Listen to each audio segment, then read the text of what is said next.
ఛాయ్ పానం ఆగుతలేదా? ఛాయ్ ఛాయ్ అని వరుతున్నావు. పొద్దుగా లేవని నాకు ఛాయ్ ఇచ్చి తర్వాత నువ్వు నీ పని చేసుకుంటేదే. ఇక నువ్వు మైసూర్ మహారాజు అని లేవంగానే నీకు చాకరీ చేస్తారు. నేను మైసూరు మహారాజు కాదు. మరైతే నువ్వు మైసూరు మహారాణివా?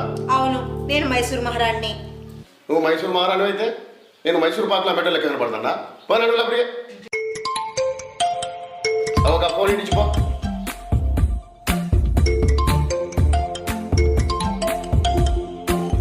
అన్ని కూర్చుని పట్టుకేదేవానే. హలో, ఎవరే బాలన్నా? సరేనే, నువ్వు అడిగిన 5 లక్షలే కదా, అప్పటికి చెక్ రాసి పంపిస్తా. ఓకే, ఉంటా మరి.